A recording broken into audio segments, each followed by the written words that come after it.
Good evening and welcome to Inside City Hall for Friday, August 29th, 2025. I'm Bobby Kuza. For the last 2 years, a group of Manhattan prosecutors has been going after employers for cheating their workers out of their wages.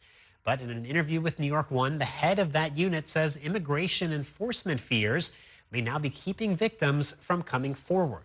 Our Ayanna Harry leads us off tonight with this exclusive story. Good evening, Ayanna. Good evening, Bobby. With the help of this specialized unit of prosecutors, workers in Manhattan have been able to take on their bosses. And so far, more than $1 million in stolen wages has been recovered. But tonight, there is a very real fear that the progress could be compromised.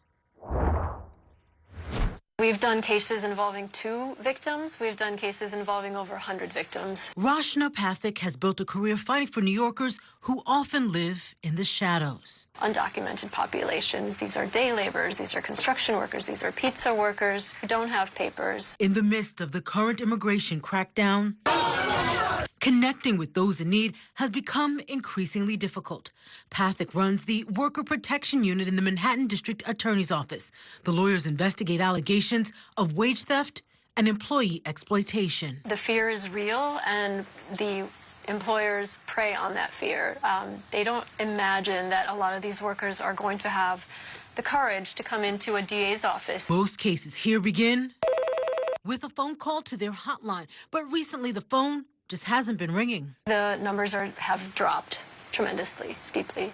We used to get several complaints every week. Now we get a couple of complaints a month. Pathak tells New York One the level of fear over immigration enforcement hasn't just kept exploited workers from reporting wage theft, it's also kept some from collecting the money they're owed. I have 2 checks that are in our safe. We've called the witnesses to say, hi, we have money for you, and they have not called us back this is for the past month, so I think they're gone. And that's just a really sad, sort of tragic part of what's going on right now. Since its creation in 2023, the Worker Protection Unit has pursued cases against Manhattan companies accused of failing to pay employees, including a talent agency, construction companies, and even the famed Grimaldi's Pizzeria. We will interview those witnesses, gather evidence, sign-in sheets, text messages, photographs, anything to build a case. The unit has brought 11 prosecutions and recovered $1.3 million in stolen wages for more than 50 workers. But so much of what they investigate relies on people being willing to speak up about workplace abuse. The unit is now focused on building cases with the help of community groups as they work to make sure the public knows. We do not work with ICE. We do not disclose someone's immigration status unless we are forced to by some law. We have people who speak different languages. We want to build these cases. The Manhattan District Attorney's Office recently released a PSA in both English and in Spanish, encouraging people who have been victims or witnesses of crime to come forward with the reminder the office works with New Yorkers regardless of immigration status. Bobby?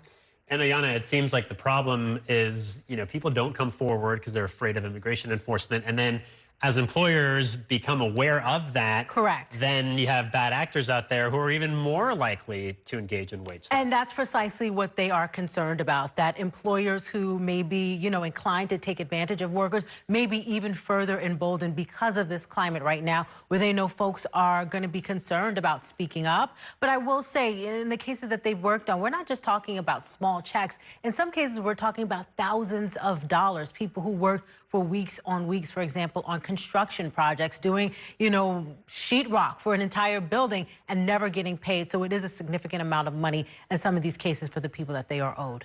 All right, Ayanna Harry, thank you so much for that report. Earlier this week, White House border czar Tom Homan said immigration enforcement would be ramping up in New York as the administration pushes its deportation agenda. And it has some people concerned, especially in the LGBTQ community. Our Estefania Hernandez spoke to one Queens business owner who is undocumented in this report. Miguel Rodriguez has been a dog groomer for 15 years, a profession, he says, that started off as the American dream, turned into reality. But now his profession is at risk as fears grow over increased immigration enforcement. Me as a migrant, having a successful business here, have done my life because I have my family here. So I don't think it will be a good idea that they are putting us at risk. Miguel Rodriguez came to New York City from Mexico when he was 17 years old. Rodriguez says he made the tough decision to leave his family and country behind, saying his sexual orientation was not accepted in his hometown. The time that I decided to stay in the States is because obviously I was being persecuted. I have been threatened just for being gay and for being myself. He says his immigration status did not prevent him from opening his business with his partner. It's called Dalila's Pet Grooming in Jackson Heights. The Trump administration has vowed to, quote, flood the zone with ICE agents into sanctuary cities. Sanctuary cities, they should be terminated. They're sanctuary for criminals. And his administration has sued the city over its sanctuary status, alleging the current policies interfere with the enforcement of federal immigration law. Yo creo que en este momento estamos muy... We're very hopeful that the policies will continue to be what New York has constantly said it is, to be a sanctuary city for our communities, to protect our community, and to not allow a setback because that's what concerns us the most. Liam Winslet, executive director of Colectivo Intercultural, Transgrediendo, and Transgender Activists, says her security cameras caught ICE agents entering the Jackson Heights facility unexpectedly in February, forcing her to increase the number of surveillance cameras inside the center. Y eso nos preocupó mucho. That worried us a lot. We were so scared that we had to further secure our building so they wouldn't break into our community center. We also had to put together a security protocol with our team. Meanwhile, Rodriguez says he has seen more agents arrive unannounced at the surrounding businesses, though they have never entered his premises. He says he hopes the Trump administration backs down from its decision. I would like to tell Donald Trump to rethink of what he's doing and find a way and a solution for this mess. Estefania Hernandez, New York 1. It is time for a break. Coming up, we'll take a deep dive into Zohran Mamdani's plan to launch 5 city-owned grocery stores next. And later, City Council member Gail Brewer joins me to discuss the council's investigation into the use of ghost plates. Stay with us.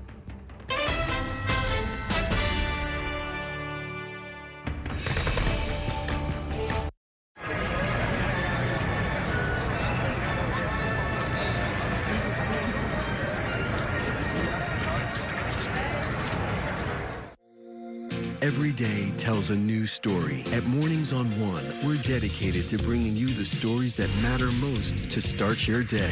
With in-depth coverage of the day's developing news. I'm Pat Kernan. Here are the stories we're following this morning. And weather updates every 10 minutes. Some morning sunshine possible, clouds take over. It's our responsibility to get you the information you need before you head out the door. Mornings on One, weekdays starting at 6 on the Spectrum News app. Free for Spectrum customers.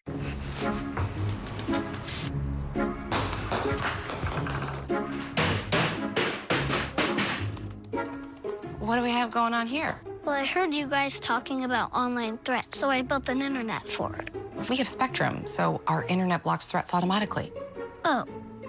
But the internet is full of trolls, so you keep a lookout. On it. If it's connected, it's protected. Spectrum Internet with advanced Wi-Fi. I'm Sandra, this is Jorge, and we were adopted in 2019. I remember when they first came to us, Michael was already a teenager. The whole cliche of they're so lucky to have you guys, and it's the other way around. They have changed our family for the better. They chose to love us. They didn't have to. They chose us. Family. Learn about adopting a teen from foster care. You can't imagine the reward. Visit adoptuskids.org. And that's a look at some of what's in the papers this morning. You've done with the sports section. Today's story is about the latest chapter for a beloved local business. It's a beautiful day with temperatures in the 60s, but showers are expected in the next hour. In a city that's always on the go, it's important to stop to hear the stories that connect us. The news that matters to New Yorkers. That's what brings us together. That's Mornings on One. Weekdays starting at 6. Exclusively on Spectrum.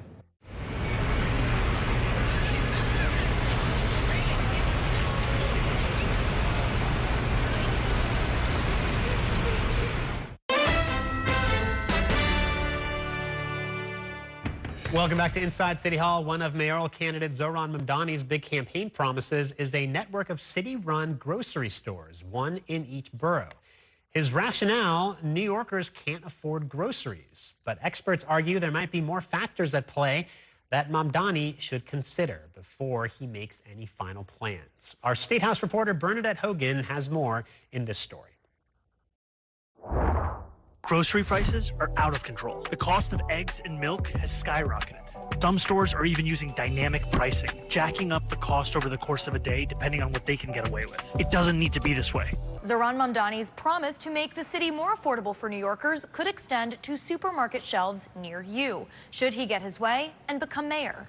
We will redirect city funds from corporate supermarkets to city-owned grocery stores, whose mission is lower prices, not price gouging. Described to New York One by campaign aides, the plan includes a pilot program of 5 grocery stores located on city-owned land.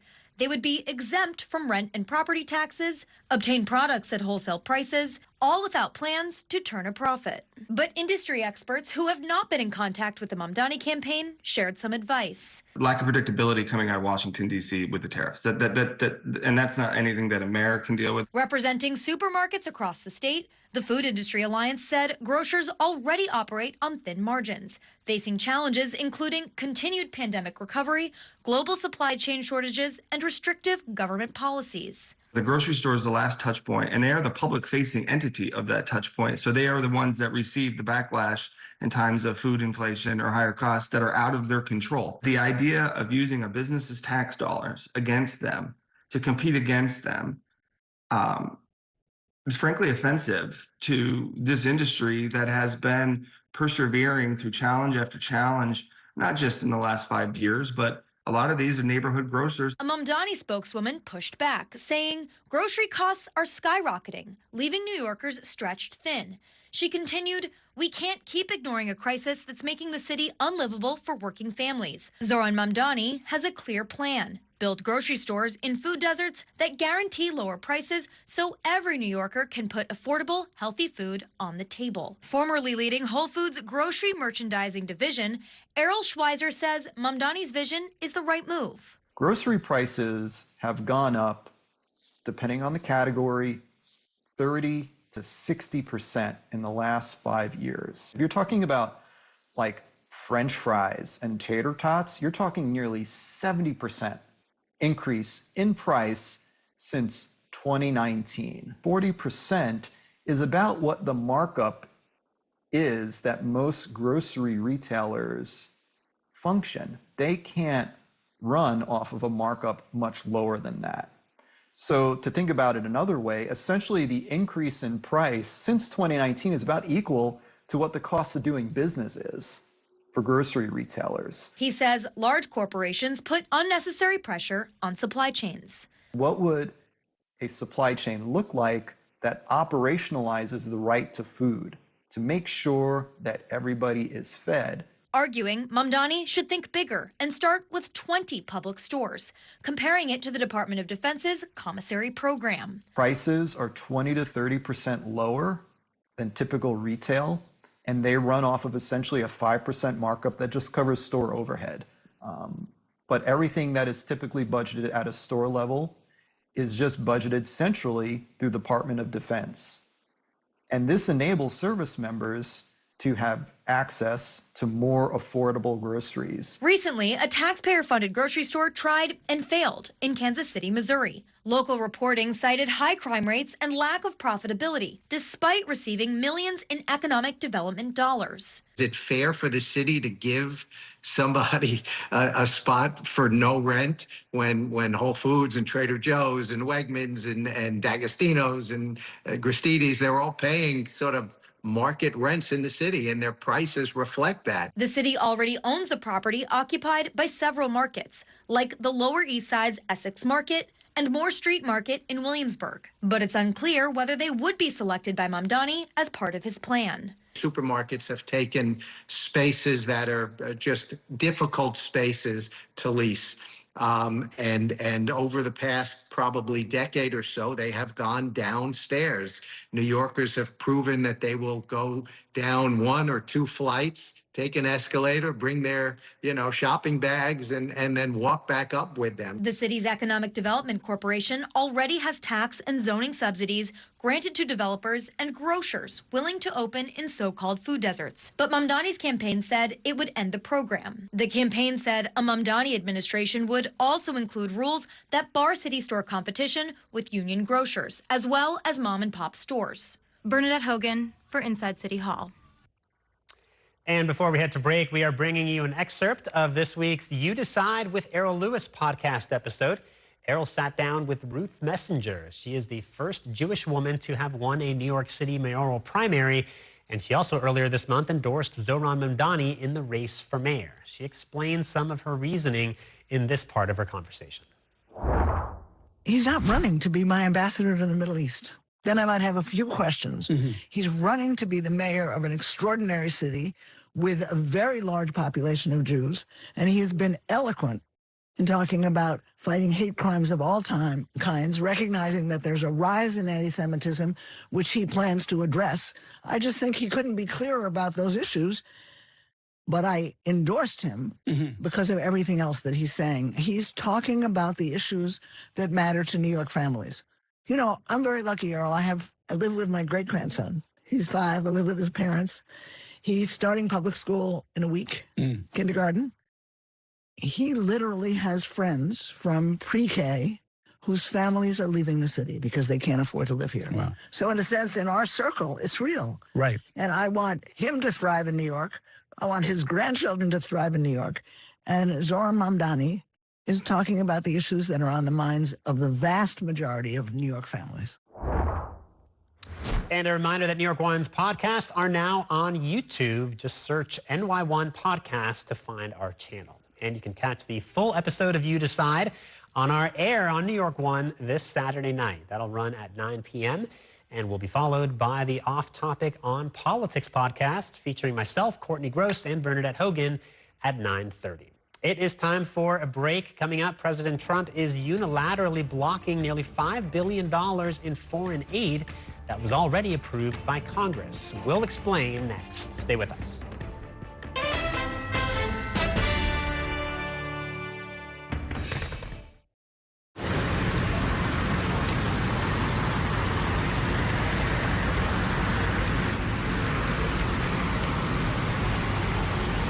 This election year is all about New York City. There are 51 council seats up for grabs, races for our next city comptroller and the next public advocate. Plus, an unprecedented race for mayor. That puts the power in your hands to decide who will run our city. Our team of political experts will be covering every angle of this election to keep you informed on how it could affect you, so you can feel confident with your decision at the polls. Stay with Spectrum News New York One for Decision 2025, exclusively on Spectrum. We chose Spectrum Business because every second matters in our operation. We need a network that can move as quickly as we need to. We are a takeout restaurant, half our business is online. So we needed something dependable, reliable, with great service. The state-of-the-art facility depends on a state-of-the-art network to support classroom engagement. Join the network made for business with solutions made for every size. Visit spectrum.com/made for business to get started.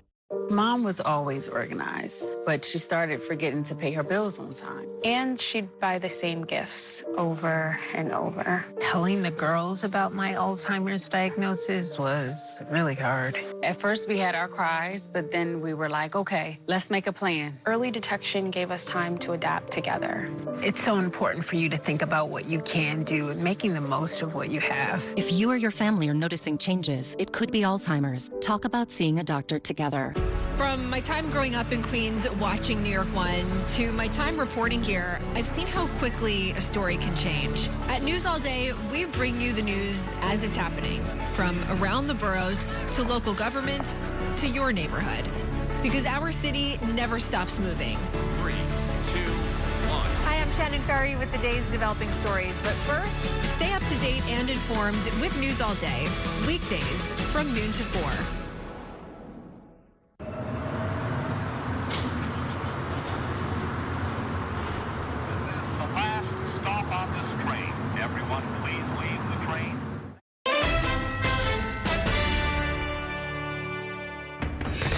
Welcome back to Inside City Hall. In a letter to Republican House Speaker Mike Johnson, President Trump says he will not be spending nearly $5 billion in foreign aid that's already been approved by Congress. Kevin Fry in our Washington, D.C. bureau joins me now with more details on that story. Good evening, Kevin. Yeah, good evening, Bobby. There's kind of two lanes to talk about here. There's the technical lane, which is that he is kind of seemingly using a process that he's already deployed before, which they are arguing that by rescinding this money so close to the end of the fiscal year, essentially they can do this without requiring Congress to step in. If you remember, they passed this rescission package dealing with other aspects of foreign aid a couple months ago, and that required action from Congress to claw back that money. That also was funding for things like NPR, the Corporation for Public Broadcasting. So that's one pocket of all of this from the Trump White House perspective. But then there's the congressional perspective, and this has set off alarm bells from both Republicans and Democrats alike who are concerned about what this could mean, the ramifications it could have on a pending government shutdown in just a couple of weeks when the money starts to run out. Funding deadline of September 30th. So to give you a sense of some of what we're hearing, here is what Senator Susan Collins, who's the top Republican on the Senate committee that crafts spending bills, she said in part that Article 1 of the Constitution makes clear that Congress has the responsibility for the power of the purse. Any effort to rescind appropriated funds without congressional approval is a clear violation of the law. Of course, what exactly Collins or other Republicans on Capitol Hill might do in response is unclear. We're also hearing from Senator Chuck Schumer, who's of course the top Democrat in the Senate. He says, among other things, that it is clear neither Trump nor congressional Republicans have any plan to avoid a painful and entirely unnecessary shutdown with Trump's illegal pocket rescission, which is what this action was. They seem eager to inflict further pain on the American people, raising their health care costs, compromising essential services, and further damaging our national security. Some of the argument from Democrats here is essentially boiled down to, why are we going to engage in a negotiation with Republicans because they will need some Democratic support in the Senate in order to make these bills law? Why are we going to engage in a negotiation with Republicans and the White House about spending levels going forward if the president can then step in and say, you know what, I'm not going to spend that money anyway, and all of this blows up in their face? So this is now setting up a high-stakes couple weeks of negotiations heading up to September 30th and the possibility of a government shutdown unless there is some way to re-establish some agreement and trust between key players on Capitol Hill. We know that has been at a dearth of late. Bobby? So, Kevin, I mean, it's a familiar dynamic here where you have the president coming in and sort of usurping the powers of Congress, but he's also shown that he can sort of bend Congress to his will because it's Republicans in charge. So how much pushback is there going to be in this case? And you highlight a very important point, which is that all estimations, and this is where I fall victim to this as well, all estimations of what Republicans on Capitol Hill are willing to do, especially given the tight margins on Capitol Hill, have been kind of thrown to the wayside over the last several months. There were lots of questions as to whether or not Trump could get his massive spending bill done. He ended up getting it done by bending Republicans to his will. The complicating factor here with this particular legislative action is going to be that because of the filibuster rules in the Senate, and again, this is getting into the murkiness of legislative action on the Hill, but because of the filibuster rule in the Senate, which requires a 60-vote threshold, you're going to need Democratic buy-in to pass basic spending bills, and thus there's going to need to be some comedy between the two sides in order to get anything done. Let me ask you about another drama that has been playing out in Washington this week at the CDC, the Centers for Disease Control and Prevention. The head of the CDC was ousted by the White House. She resisted that. Where do we stand in terms of the turmoil at the top of the agency? Confusion, turmoil, and lots of questions about what this could potentially mean for America's preparedness for the next COVID pandemic or the next major healthcare scare in the country.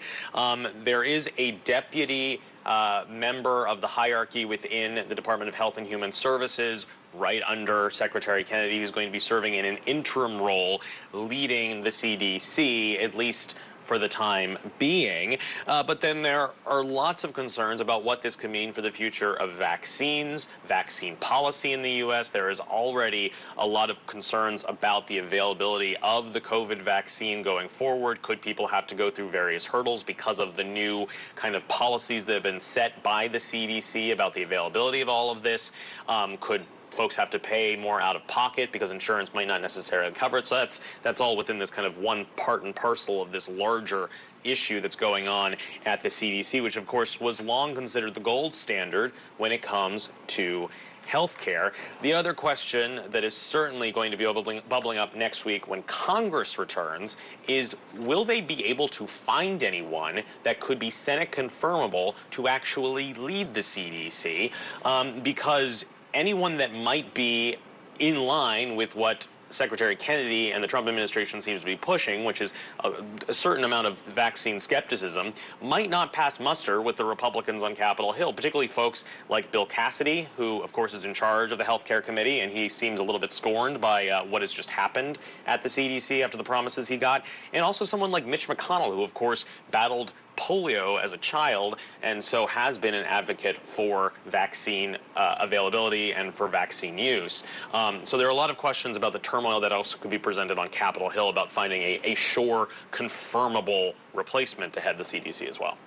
Kevin Fry in our Washington, D.C. bureau, thank you so much for that report. It is time now for a break.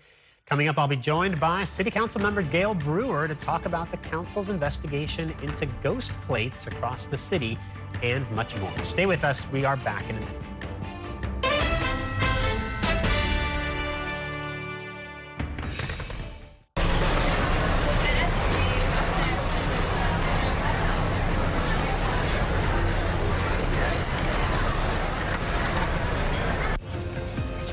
My time at New York One has shown me that in the city that never sleeps, the news never stops. So as the day winds down, turn to the rush hour. Good afternoon, I'm Monica Perk.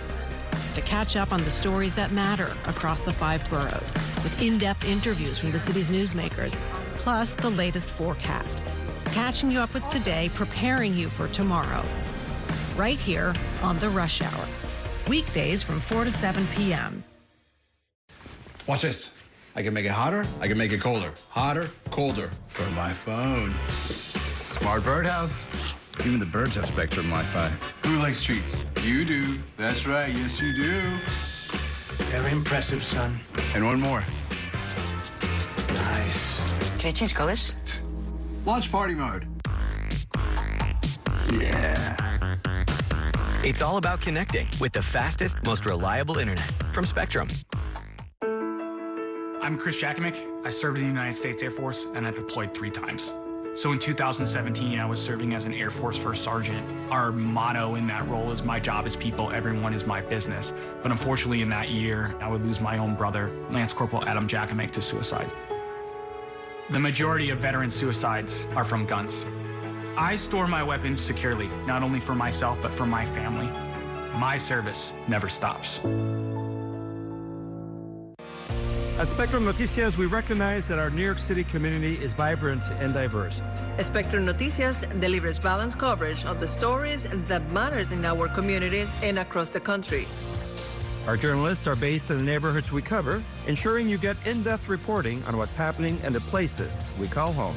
So join us at Spectrum Noticias. We're always on, always there for you. Now available on your TV. Check your local listings. Also available on the Spectrum News app.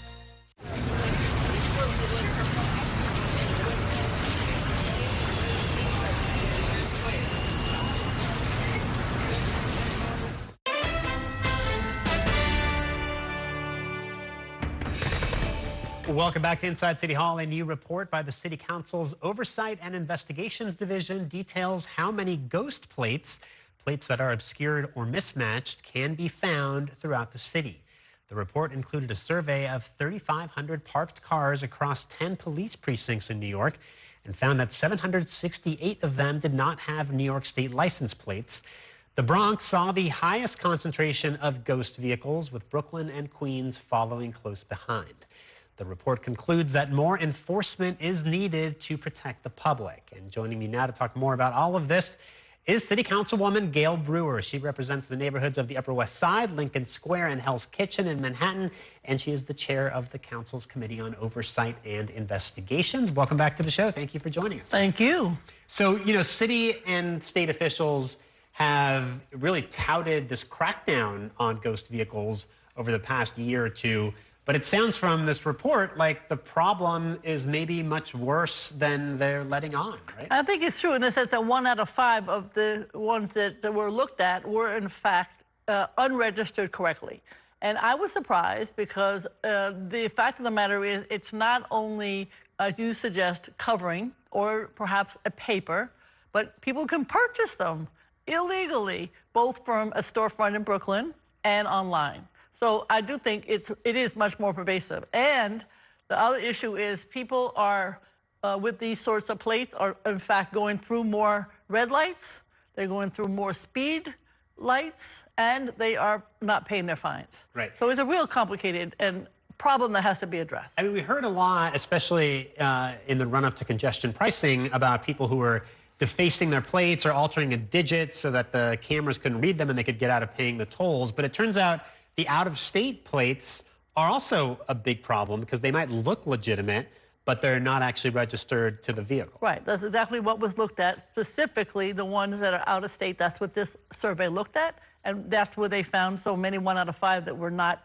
registered correctly. And as I indicate, they could, in fact, buy them online or buy them from a storefront in Brooklyn, which we have shared the address with NYPD. So hopefully they can close them down. And then what happens, as I suggested, they're often in criminal activity. Not only do they not pay for Easy Pass, they park in front of hydrants much more than others that are registered. They don't pay their fines, and they obviously don't obey the laws near schools. And in some cases, those vehicles are actually used to commit more serious crimes, right? And in that case, it obviously makes it a lot harder to find the perpetrator. Absolutely. We're joking and saying you got ghost guns and you got ghost plates. And in fact, both of them are active in illegal activity. Right. So does there need to be more serious penalties for this sort of thing? Because, I mean, you're finding so many of these ghost vehicles. Obviously, people feel like they can do this with impunity, right? A couple of things. They need to be towed off the streets.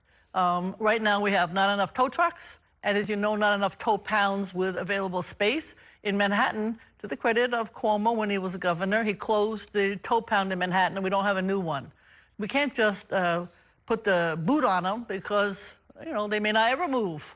They got to be off the streets. So that's one issue to be addressed. And the second one, of course, is, yes, they need to be, the cops need to have a targeted focus. Right now, it's good to go to the bridges, but they need a targeted focus in the neighborhoods that we have identified that have the most unregistered vehicles. You can do that, figure that out by looking at some databases. Right. So, part of it is enforcement, but what could be done legally? Because I read in the report that some of the stuff that's sold online is not necessarily illegal to do under city law, right? I mean, is there something legislatively that could be done? Yes, obviously it's illegal now to cover the plate, but we need to have it so it's illegal to purchase and put it on your car. That could be done locally. We're going to work on that for sure. But I think also we need to, as I said, make sure that you are focused in these neighborhoods, particularly where this illegal activity is taking place. And the crackdown that has taken place up to this point, I mean, we saw even just a couple of weeks ago, I think we saw the city talking about all the thousands of vehicles that have been, the ghost vehicles that have been impounded. A lot of that is taking place at the toll crossings, right? So it seems like they're doing the right thing. They're doing a good job of enforcement in some locations, but apparently not in others. Yes, I think the ones that we're talking about are actually parked. And they need to be going literally car by car to identify those that are parked and illegally registered or not registered at all. Obviously, and particularly focused on those that have out-of-state plates. That's what we did, and that's where we found so many are not registered correctly. So when you see those out-of-state plates, it's not necessarily a tourist in that car or somebody who's passing through. It could be somebody trying to game the system. Exactly. Yeah. This reminds me, Councilwoman, of your crusade against the illegal smoke shops, because I remember you also had investigators sort of canvassing the Upper West Side, and they found so many of the unlicensed dispensaries. I mean, I guess there's some parallels here, right? There are, because in that sense, we, to the credit of the state, they were trying to have a different persons manning and staffing and owning the shops. And in between the legislation and reality, a lot of illegal opportunities became available. And so we had, I don't know, 3,000 illegal shops at one point of smoke shops. Here, there is also, I think, an issue, because there is a law that needs to be passed. There is also some state legislation pending on the same trail. So there's legislative, here we have a situation where people don't want to pay the tolls, I guess. And so they are gaming the system, and legislation hasn't caught up. Very similar to smoke shops. Your favorite topic. Well, I've had a lot of coverage of the issue, and actually I was going to ask you, how things have progressed and where we are now. I mean, are most of those illegal smoke shops, in your district, for example, that you guys had found, have most of those been shut down? I mean, what do you think of the state? We closed 93 on the Upper West Side, and I think there's maybe one left. We're very happy about the closing, and I have to say the ones that are legal and dispensary and authorized by the state are phenomenal. Nobody even knows they're there. They have lovely interiors, and so could be happy about the ones that are there now, legally. Do you think that maybe the mayor and, I mean, some of the other authorities as well haven't gotten enough credit for this? I mean, it seems like the clampdown on the unlicensed shops was actually pretty effective in the end. It was, but it took a while. Don't forget, and that's not necessarily the city's fault. I think that somewhat the state's fault, because they passed the legislation and had no ability to crack down on the illegal ones. It took a while to do that. So there's blame everywhere, and there's obviously the sheriff and the mayor deserve credit too. Yeah. In our last minute or so, let me ask you a political question.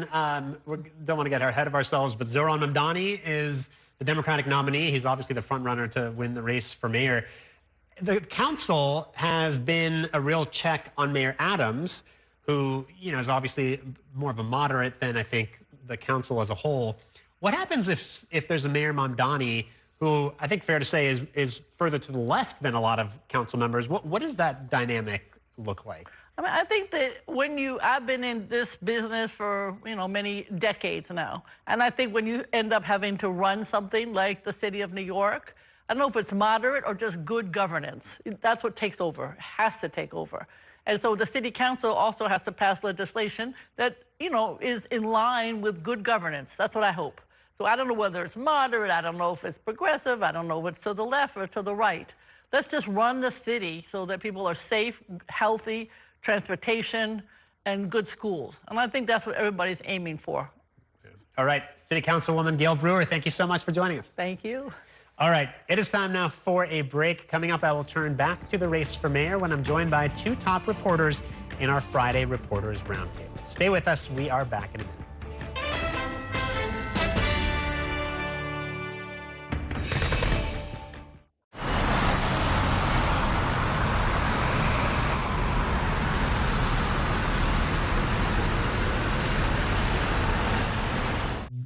If it's the theater you love, then we've got just the ticket. On Stage is your all-access pass to Broadway, off-Broadway, and the best live entertainment in the city. The interviews and backstage exclusives. All that's made On Stage the go-to source for entertainment for over 20 years. Join us every Saturday and Sunday at 7:30 p.m. for On Stage. Also available on the Spectrum News app. I'll see you at the theater. Exclusively on Spectrum. I'm kind of a deal hunter. I like to make sure we got the best deal. We used a Spectrum savings calculator before. I learned that since we're existing Spectrum Internet customers, we get a mobile line for a year. Having a line for a year would be amazing. I looked at you and I said, how is the savings so substantial? Switch and save with one mobile line included with your internet service. Backed by the Spectrum commitment to keep you connected. I'm an ex-drug dealer, and I'll be your sub today.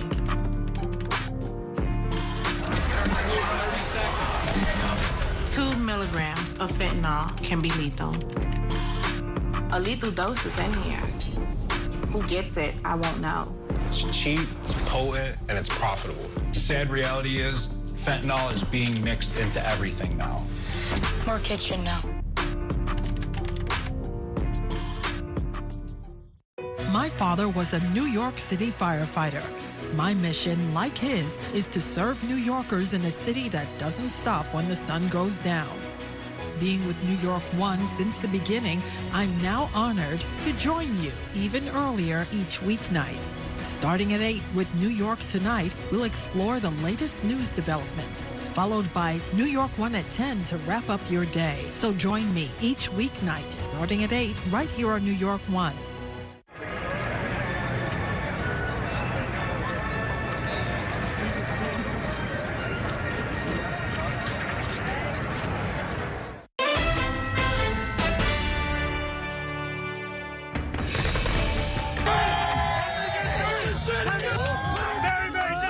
You have to be not only mentally ready, but you have to be physically ready. Eric Adams, whose administration has fun doing illegal things, think that it would be illegal to do something fun. He is a socialist on the Democratic line.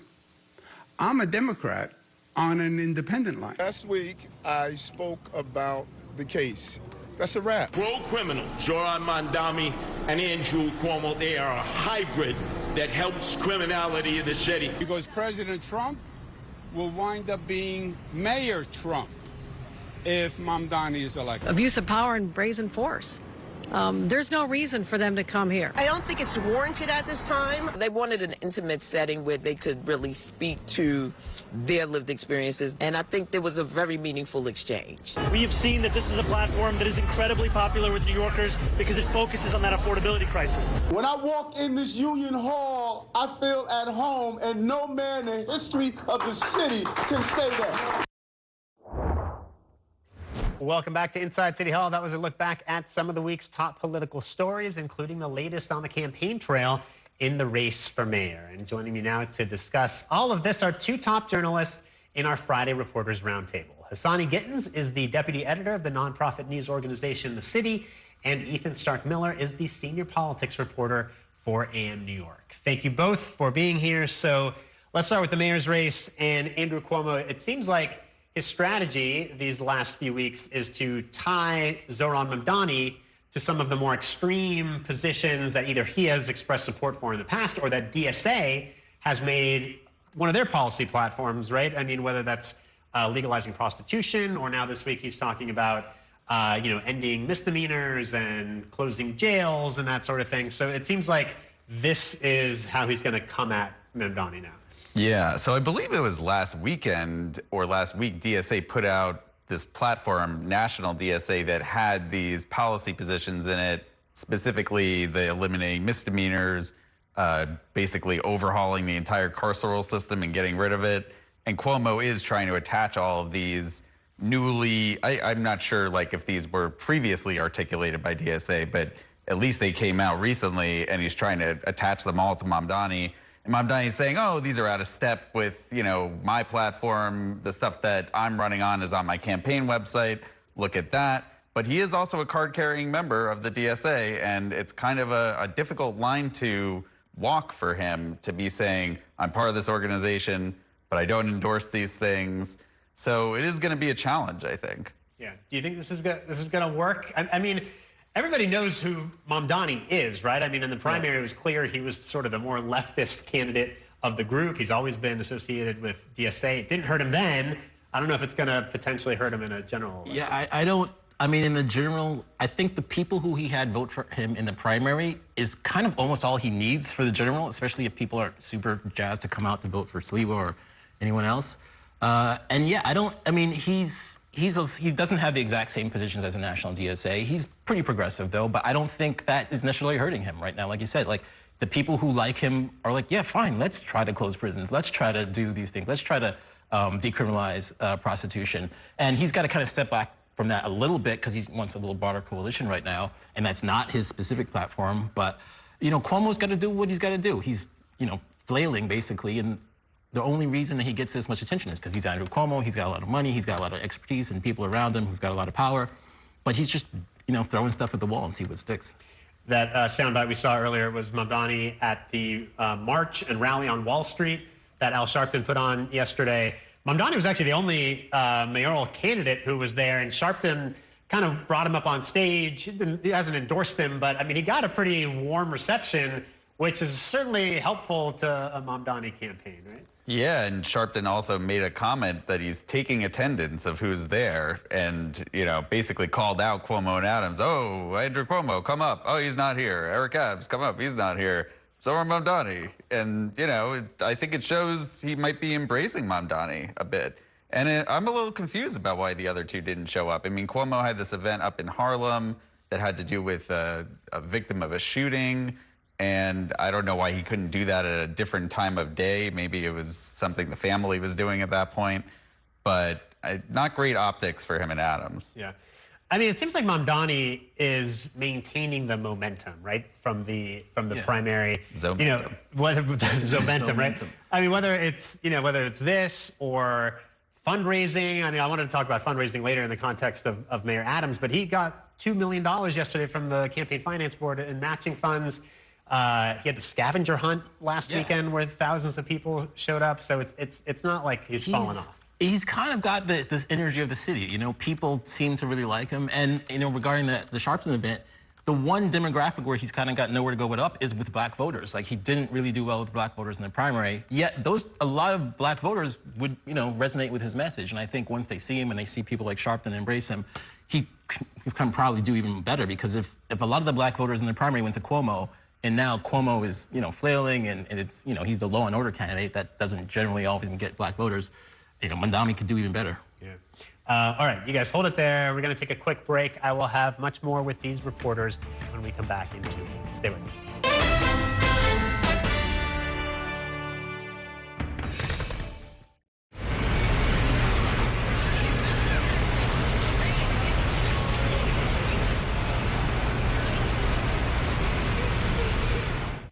Here's the deal.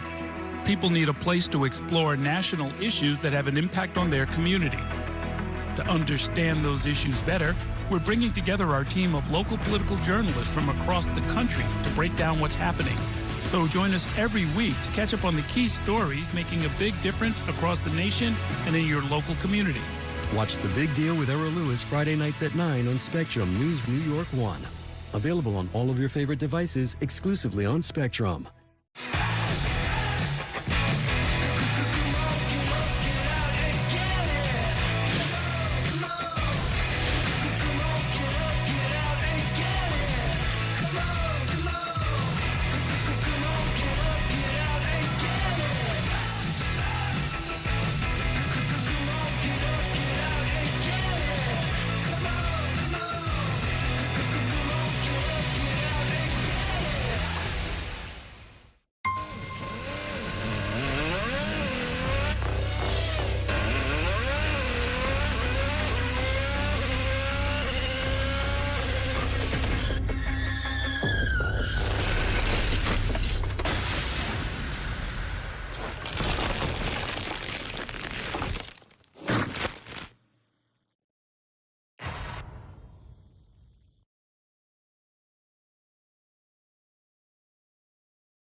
Every day tells a new story. At Mornings on One, we're dedicated to bringing you the stories that matter most to start your day with in-depth coverage of the day's developing news. I'm Pat Kernan. Here are the stories we're following this morning. And weather updates every 10 minutes. Some morning sunshine possible, clouds take over. It's our responsibility to get you the information you need before you head out the door. Mornings on One, weekdays starting at 6 on the Spectrum News app. Free for Spectrum customers.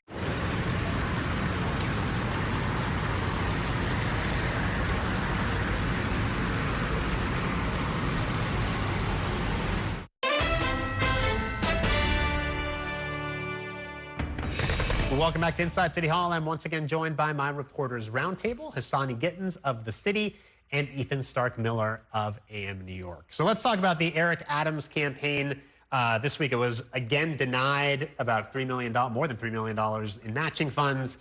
But he is forging ahead. He had this rally at City Hall on Monday where he rolled out some endorsements or had some supporters there. But even there, he was dogged by these questions about Ingrid Lewis-Martin his longtime top aide, who was indicted again last week. So, he's not really catching any breaks on this campaign. Yeah, I mean, this is a problem that he seems to just keep running into. He wanted this campaign to be, okay, fresh start. I'm done with the people of the past that were an issue for me, even though he never really disavowed them in any way. Then you have this big indictment come down on Ingrid Lewis-Martin. It implicates Jesse Hamilton, who was still working in the administration, and he had to leave last week. And Monday, Eric Adams holds this press conference with these business leaders, trying to make it like a positive event, and he immediately gets questions about this. And I just can't see this stopping at any point. We're going to keep asking about it. And the specific issue here is that Ingrid Lewis-Martin, who left the administration last year and is obviously under this cloud of these various indictments, seems to be working on his campaign. I mean, she's not as a paid member of the campaign, but at least in a volunteer capacity, organizing and so forth. And he won't say, whether she should be off the campaign. I mean, this whole time he's had several people who are mixed up in the Adamsgate and Adams world, kind of working as volunteers, or it's kind of unclear exactly what they're doing.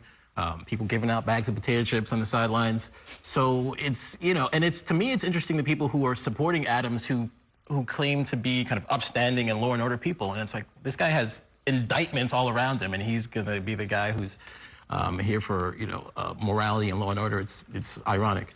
So let me ask you, Hassani, last week on this segment, we had Katie Honan, the reporter from the city, who's the one who received the bag of chips stuffed with hundreds of dollars from Winnie Greco. I know you are Katie's editor. What is the latest on Chipgate? Has there been any continuing fallout this week? I don't know, fallout. I mean, there's like I said, there's so many things going on around him, and you would think that it would maybe preclude him from even running for mayor, but he keeps going. He's a little engine that could. We found out, earlier this week that how much money was in the bag. It was $300. I don't think that would have bought off anybody.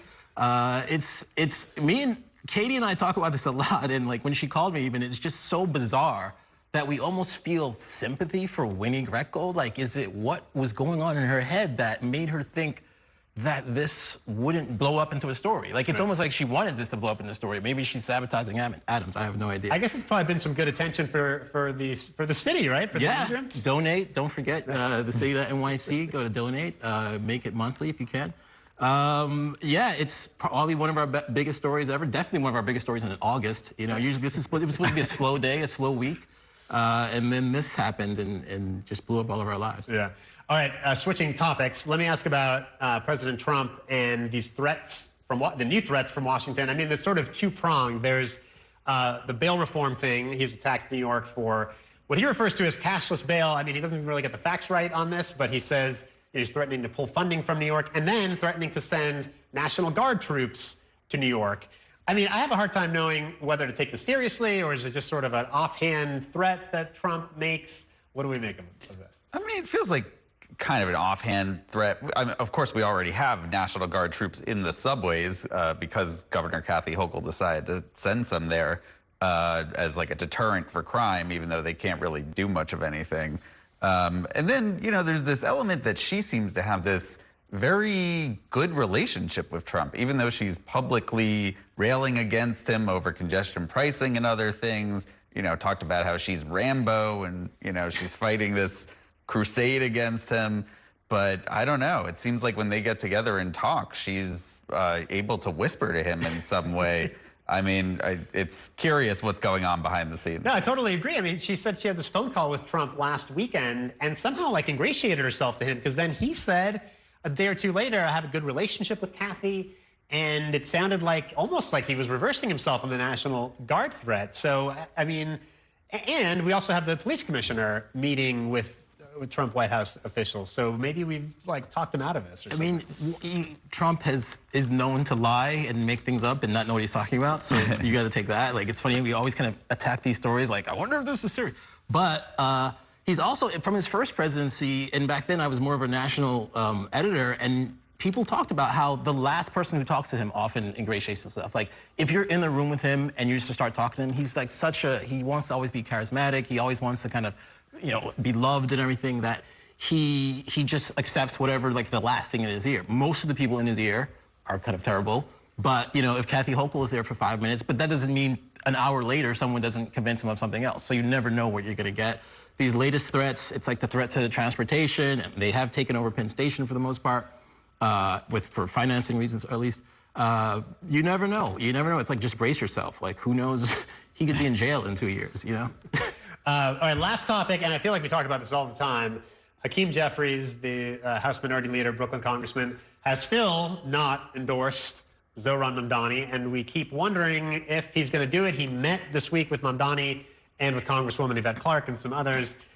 I mean, I guess my question is always, is this inside baseball? Like, does anybody care? I don't know that Mamdani needs Hakeem Jeffries' endorsement to win, right?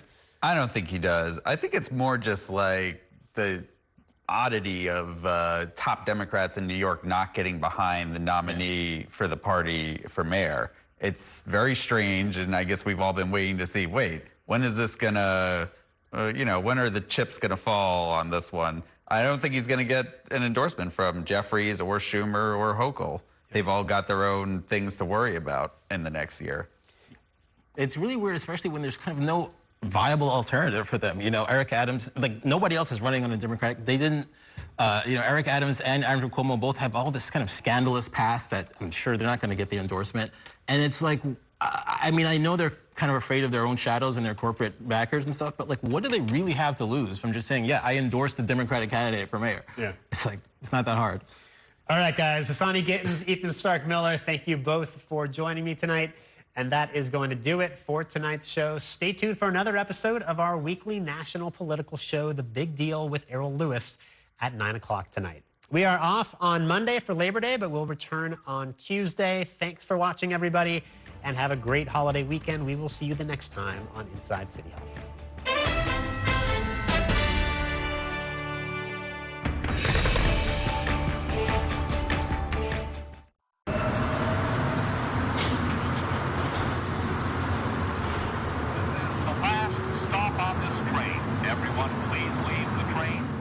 And that's a look at some of what's in the papers this morning.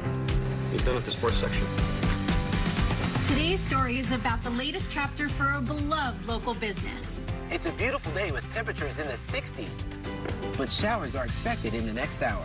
In a city that's always on the go, it's important to stop to hear the stories that connect us. The news that matters to New Yorkers. That's what brings us together. That's Mornings on One. Weekdays starting at 6. Exclusively on Spectrum.